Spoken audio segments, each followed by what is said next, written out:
What is happening, guys? Thank you for tuning in to another episode of the Fresh Hope for a Better You podcast. I am your host, as always, Oliver Glay, and I'm extremely thankful for all of you guys tuning into my last couple shows. Today, we have a very interesting show. It is actually about life and death. And I want to start the show off with one of my favorite quotes by Mark Twain. The fear of death follows from the fear of life. A man who lives fully is prepared to die at any time. And when I read that quote, it really brings back a lot of memories from back in the day when I used to be afraid of life. I used to be afraid of all the what ifs, the unknowns, and the things that I couldn't control, which was majority of my life, I thought at the time. But after, starting my self-development journey and really dialing in like what I want out of life and taking action on a daily basis, it really showed me that I'm not really afraid of much anymore. Yes, I do know that death is something that is going to always be there, no matter what. At the end of the day, we're all going to die sometime, whether that be today, tomorrow, 20, 50, 60, 70, 80, 90 years down the road. We're all going to die. And when I wake up in the morning, that is something I keep in my mind is, at the end of the day, as long as I continue to push forward and try to become better, I'll be okay with dying. I am fully prepared to die because I know that I am continuing to try to become the best version of myself and inspire and impact millions of people throughout the course of my life. I may not be where I want to be yet, but I'm continuing to work there, which, takes the fear of death out of me. And also, when I was younger, I was afraid of life. I truly was. And I was so afraid of life that I did not want to take any sort of risk. I didn't want to get out of my comfort zone. I didn't want to, be put in uncomfortable positions. And now I thrive to put myself in uncomfortable positions because I know that the more uncomfortable positions I put myself in, the greater human being I will become and the more I will grow as an individual in every area of my life. I put myself in uncomfortable positions in business, my relationships, my workouts, and basically every area of my life because I know I want to continue to get better at all of those things. So that is something that's really helped me. Something I want you guys to think about is, are you really living? Everyone has their own perspective on what living is. So don't let mine deter you from, your perspective because everyone has their own perspective. I just have a very wide one on a lot of things and a unique one. Because I know that if I was waking up at 6 o'clock, going to work for someone else, making them money, coming home, and, sitting on the couch like most people, eating a bunch of junk food, or going out and drinking with people on the weekdays or, living for the weekend, that is not living in my eyes. For some people, it might be, but not for me because guess what? I've lived that life and I knew that deep down I had this feeling that this is not the life I want to live. It has become such a common thing nowadays that, society, they promote it. They promote, endless watching Netflix, going out and drinking, on Thursdays with, the guys and doing all this other crap that, that's not really what life is about in my eyes. From my perspective, that is not what life is about. Yes, we need the social aspect of life. Yes, you need to go out and, experience things with people. But to go out and drink on a Thursday and then a Friday, Saturday, Sunday, and then feel like crap when you go into work Monday and repeat the same cycle, rinse and repeat week after week after week after week, that is not living.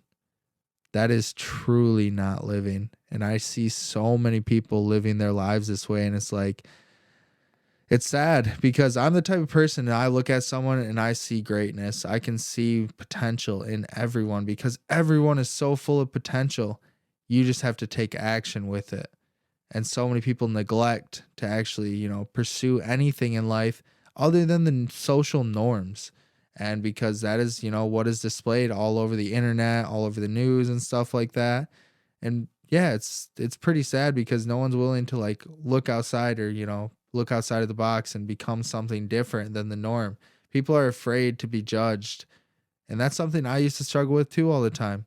I really did. I used to care what people think about me. Now I could really care less about what most people think about me because I know that every single day I wake up with a purpose. I'm trying to become better than I was yesterday. And if I'm doing all the things that I need to do today to be better than yesterday, I will continue to grow as a person. So whatever this person has, to talk about me, bad things, guess what? It is irrelevant because I'm continuing to try to better myself on a daily basis. And that's something not a lot of people can say. Whatever your perspective on life is, really think about that if you're getting, what you want out of your life, because I know for the longest time I wasn't, and I decided to make that decision. You're one decision away from changing the trajectory of your life. You're one person away from changing your life. And that's something like I've gotten used to lately is, really just, making conversation with strangers and stuff like that, because you never know what that one person, has to say. You can learn something from every interaction with someone. And I've learned a lot of things from a lot of strangers that I've just, had conversations with, because one of my daily things that I have to do is have a conversation with a stranger. Yes, it was very uncomfortable at first. And yes, it's put me in some awkward positions where people do not want to talk to me. Yes, it happens. But guess what? It doesn't stop me from trying again, because, it's kind of like getting shot down with the girl. If you go out and you shoot a shot with the girl and she shoots you down, what are you going to do? Pack up the bags, go home? Not worth it. Never doing that again. Hell no.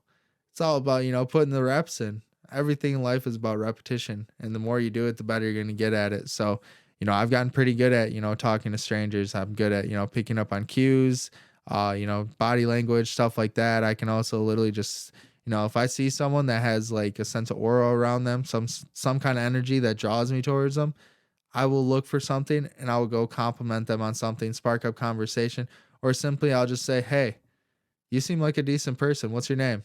Then I'll introduce myself and go from there. And that's opened up a lot of doors for me. So if that's something that you don't do very well, I'd highly recommend it, because, we're social creatures. And over the last 3 years, they tried taking the social aspect out of life for us here in America. And that's something we need to work our way back towards, doing, because not only with, the government and stuff, with the shutdowns, but also with technology. How many times you walk past someone and they won't even look at you? They'd rather look at the ground away from you or at their phone. The phones and the technology is the biggest thing that's pulling us away from actual social, you know, social things that we are supposed to have as human beings. We're not supposed to connect through phones and stuff like that. There's nothing more like meaningful than having a face-to-face conversation with someone and getting to see their smile or just sense how they're feeling, because I know in the past I've made a lot of bad decisions with, texting someone, because with how I respond to things, I'm very direct and stuff. And like, even when I'm joking, people don't necessarily understand it, especially through text. You can't really tell emotion through text. I mean, yeah, you have emojis and stuff like that, but that really doesn't show the emotion that you get out of, being in person. So going off whatever your perspective on life is, and if you're actually living a life worth living, really think about that, because, it's never too late to change. And I want to tell you guys about some experiences I've had in my past that have shown me or gave me inspiration, or made me think that I'm here for a greater reason. I've faced death 3 times throughout my life, and one of them I was too young to remember exactly what happened, but I've seen pictures, I've talked to my family and stuff. It was when I was almost 2 years old. I had chicken pox so bad that I was put in the hospital for over a week. And my parents said it was a scary time because there was a lot of unknowns. I wasn't supposed to be here because I was basically a miracle child. And, with me being put in the hospital over chicken pox at the time was not a very common thing. Not a lot of kids had to be, hospitalized over chickenpox, but mine was so bad to the point where, the unknowns were all there. We never knew what was going to happen. So that was the one time, like, that's another thing, like, oh, I'm probably here for a greater reason than just myself. The second time is I was up in Muskegon trail riding when I was a freshman in high school, and I had an ATV. I went out with some friends, and there was a part where the trail ended and then the new trail had started like a quarter mile down the road. So I was going down the road, and I was going with traffic, driving down the road like you're supposed to. And I went to turn left, and there was this dude who was flying down the road who decided that he was going to try passing me on the left-hand side as I was turning left. He hit me from behind going 60 miles an hour.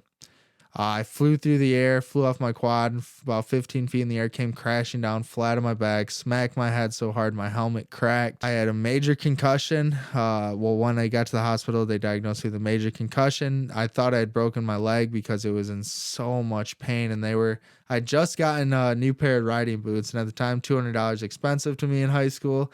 And they're like, yeah, we're going to have to cut off your boot. I was like, no, you're not cutting my boot off. Me being stubborn, like, I don't care. I just paid $200 for these things. Take them off. If my leg's broken, it's broken. Like, don't cut it because my hospital bills are already going to be insane. Yeah, by the way, dude, ambulance bills are ridiculous.